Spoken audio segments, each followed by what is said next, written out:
Welcome to the Pharmacy Quality Solutions Quality Corner Show with your hosts, Jesse McCullough and Nick Dorich. We will talk quality of healthcare and explore what that actually means. Let's dig into performance measurements, the EQuIPP platform, and maybe de-stress and divert from the pharmacy conversation with occasional talk about nerdy passions and hobbies. Without further ado, here's Jesse and special guest, me, Brittany Love. Hello, everyone, and welcome to the Pharmacy Quality Solutions podcast. I'm your host, Jesse McCullough, and today we have something very, very special for you. Normally, I'm joined by Nick, but Nick is out on assignment this week, and I have somebody that I want to introduce you to. And it's really not much of an introduction because you've heard her voice before, but now we're actually going to get to talk to her. So I'd like to welcome Brittany Love to our podcast. Brittany, how are you doing today? Hi, Jesse. I am well today. Very excited to be here. Exciting things that we have coming from the Quality Corner podcast. So happy to be a guest speaker today. Well, we're really happy to have you. For our audience out there in podcast land, do you mind sharing with them just a little bit about what you do here at Pharmacy Quality Solutions? Yeah, absolutely. So my day-to-day experience at PQS as pharmacy account manager, I primarily communicate with a lot of the independent pharmacies, some PSAOs, a few regional chains that I partner with, really just getting to a place to assist them with engaging with the EQuIPP platform, getting them to a better understanding of all of the health plans, the QIP programs they can possibly help with, and how EQuIPP can better assist them from a day-to-day perspective. So it sounds like you have a pretty full plate here at PQS.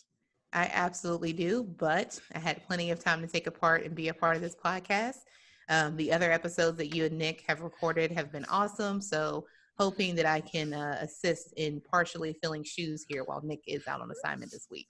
Oh, I'm sure you're going to do fine here, Brittany. You've made a lot of relationships with a lot of pharmacy groups, and I know you've done some unique things here recently. So what are some of the things you've been up to more recently? Yeah. Well, recently, myself and Zach Renfro, another member of the client services team here at PQS, we got to go out to sunny San Diego for a few days, and we attended the National Community Pharmacists Association meeting, or NCPA, just to be quick and easy. We have a lot of acronyms in the pharmacy world, so I know most people typically relate to that being the NCPA conference. We got a chance to meet with a lot of pharmacists that are highly engaged with the EQuIPP platform. We actually hosted one of our user group meetings. We did one earlier this year at the American Pharmacists Association, APHA, back in Seattle, that Nick actually hosted. So myself, Zach, and Jeff Newell, the three of us hosted our user group meeting there with our pharmacists in the community space, just to get their feedback on the platform and what else we can do to help them and be successful moving forward to 2020. So that sounds like an exciting time, especially whenever you're able to interface with the end users. I mean, there's a lot of work that goes in behind the scenes to be able to get the performance reports out there to the pharmacists so they can do something with it. With the group that you interfaced with, what was maybe one of the hot topics that was brought up at that meeting? Yeah. Well, a lot of the pharmacists at NCPA, the great thing about working with them directly is that we want to do as much as we can to be as interactive as possible to assist them in every space with their community and in their pharmacy. That's why they're community pharmacists, right? So a lot of their topics they wanted to discuss with us were, the impact that they can have on performance measures and just having the clarity that EQuIPP in that platform sense really gives visibility to those performance measures, how they can make those impact, where their places for opportunities are and for improvement. Another kind of key interesting things they brought up were just how out of stocks and recalls could possibly affect their performance measure scores, and how some of those topics may play into a portion of really the quality they can get out to their patients and how they can ultimately help them. I really love whenever we have the opportunity to talk with community pharmacies and pharmacists. And as they are becoming more and more aware of these measures and how they work, just topics like this, that's such a tremendous topic to be able to discuss. Yeah, it absolutely is. My experience, just for everyone there in podcast world to know what my background has been. I've worked in specialty pharmacy. I've worked in community. I've worked retail. I've worked hospital pharmacy. So I have, plenty of experience from my old days of, what the return of stocks, what out of stocks, what recalls, what all those things could possibly do to your typical day-to-day workflow. So Jesse, do you actually have any memories of recalls, during your dispensing days? I know that you are our director of quality programs, so you are the superhero of all great things, quality programs here at PQS, but I know that you probably have some really great stories of your dispensing days. Oh, I have more than I care to recall.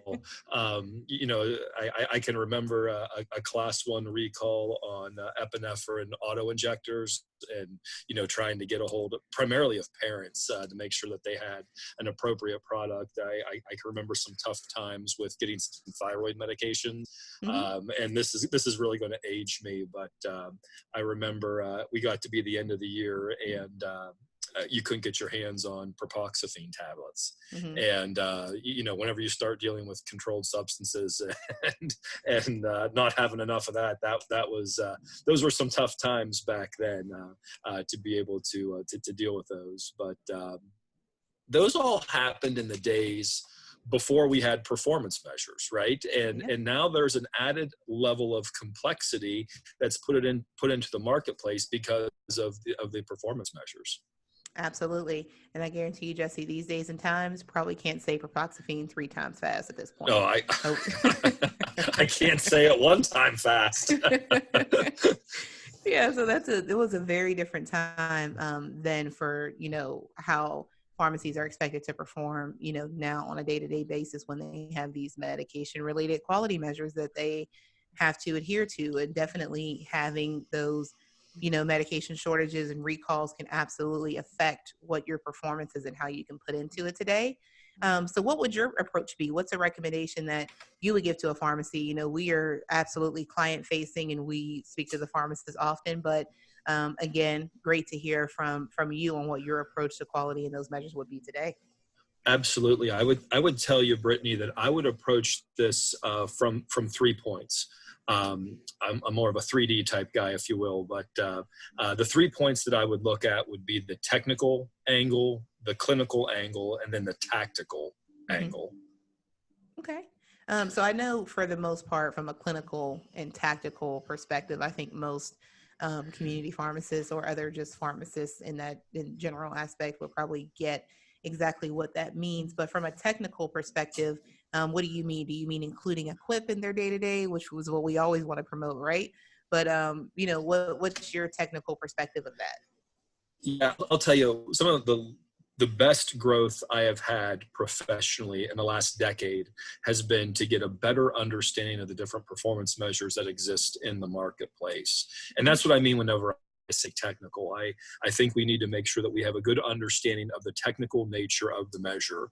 What all is being measured in that particular measure. You want a high score, you want a low score, what goes into that. And the better you understand that, then the better you can make tactical and clinical decisions after that. So I'm just gonna, I know in the marketplace right now, there's always a lot of excitement around the adherence measures. And so there's 3 main adherence measures that we're looking at: the RASA for hypertension, the non-insulin diabetes measure, and then you have your cholesterol measure, which focuses on the statins. But when you look at something, and I'm going to just pick on the RASA measure for right now, that measure actually looks at 3 different classes of medication. It looks at your ACE inhibitors, it looks at your angiotensin receptor blockers, your ARBs, and it looks at your direct renin inhibitors. So you have 3 different groups there. And so when you understand the technical nature of the measure, you'll see that you can sort of bounce back and forth, if you will, from one class to the other. And the measure is sharp enough that it is able to pick up. So, just for example, if you had a patient that was on an ACE inhibitor, the ACE inhibitor is not available for whatever reason.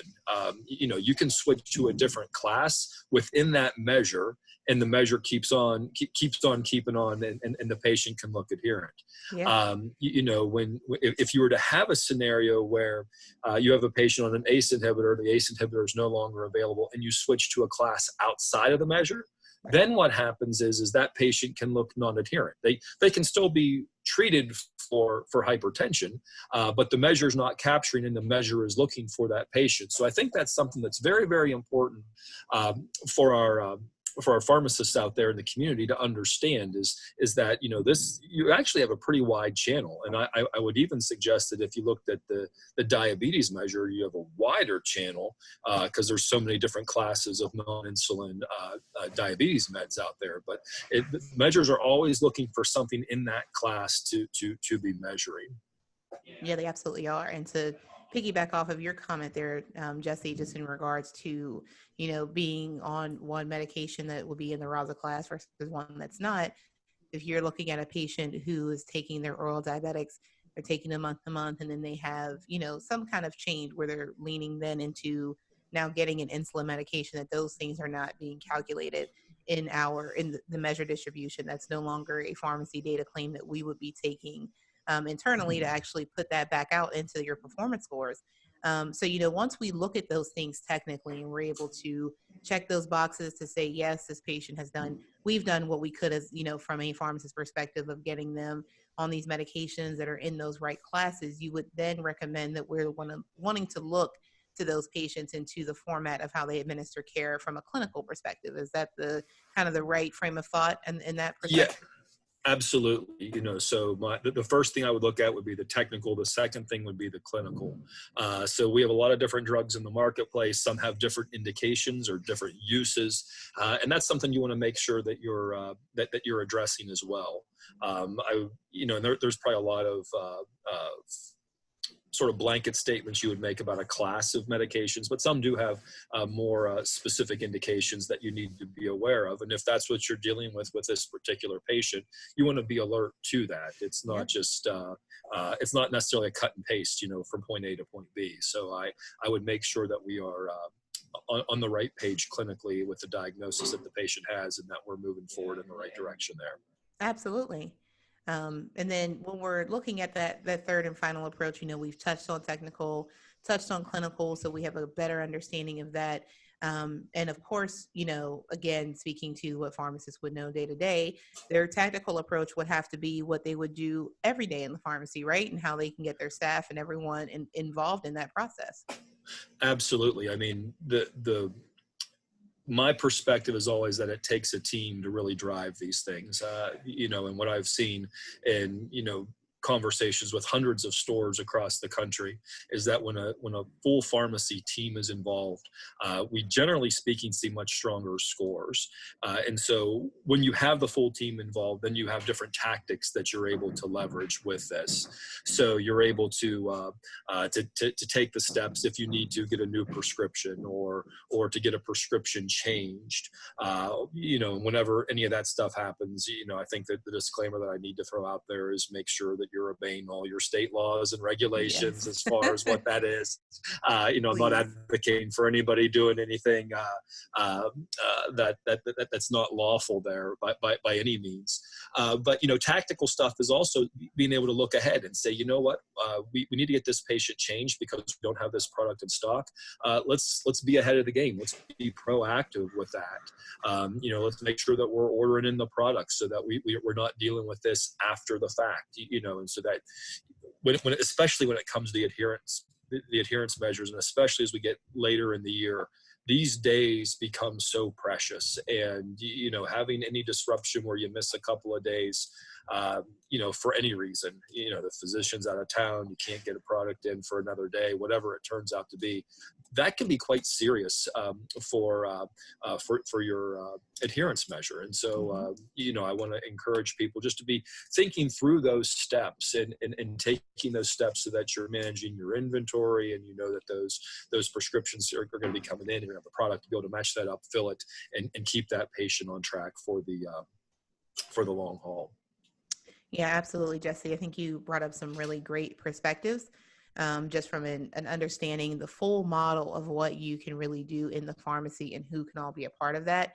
As a follow-up to the point that you made, with wanting to make sure that you're connecting with, the physician. If patient has a dose change and you got a question about it, well, the physician's out of town.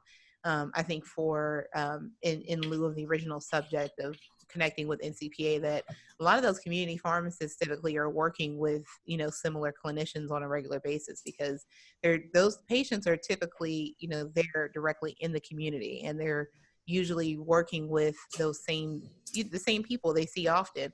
So another recommendation that I would have from the tactical store approach is definitely to work with those clinicians as much as you possibly can. If you have a stronger connection, a stronger relationship with them, that, continuing down the line of making sure that you're not missing 2 or 3 days out of a patient's dose, or that there isn't, going to be a back order on a medication and having an issue with that, staying abreast on what, those state regulations actually are and who needs to be included with what. I think all those things are really going to be important.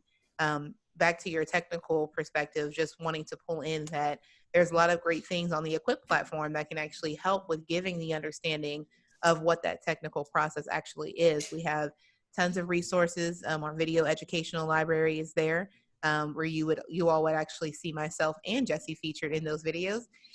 Hear our voice, see our beautiful faces. And then, of course, our resources on just what those quality measures are, what medications go into them, what you need to do, and even to the quality measure of statin use for persons with diabetes, and then, other statin measures that we now have in the dashboard. We now know that statin intensity could possibly be something that you would need. Well, there is, the table that's there on the resources section in EQuIPP that can actually help you with that. We now have those designations that are attached to those possible patient outliers that you would have in the dashboard. So, a lot of those things that Jesse definitely pulled to from a technical, clinical, and tactical perspective, we can absolutely assist with in the platform. But of course, staying abreast with your community, all those people that involved, and definitely making it a team effort. There is no I in team, so definitely making it more informative for everyone that's involved will probably produce the best outcome for the patient. Absolutely. Absolutely. Brittany, I think it's about time that we wrap this up, and I want to just take a moment here to say thank you. Appreciate you taking the time out of your busy schedule to drop in here and spend a few minutes with us and with our listeners out here. And I also want to make sure that I take a moment to say thank you to the listener. We appreciate you taking some time today to be with us. I want to encourage you to do a couple things. Number one, I want to encourage you to share this podcast with 2 friends. Because if you share it with 2 friends and then they share it with 2 friends, that's really going to help us get the word out about our podcast. We also want to hear from you. So if you have any questions that you would like us to address as topics on future episodes, please email them. Just send us an email to info@pharmacyquality.com. That's info@pharmacyquality.com. Just let us know what's on your mind, and we would love to be able to address that and talk about the things that you're thinking about as well. Today it was Brittany and I. Other times it's Nick and I, and we're going to be introducing you to other members of the PQS team here over the next several weeks. We come together here so that we can share our perspectives and our insights on what's happening in the performance measurement space. And we want to help you become as effective as possible in how you care for your patients. So until next time, we wish you well. Thank you, Jesse. See you guys next time.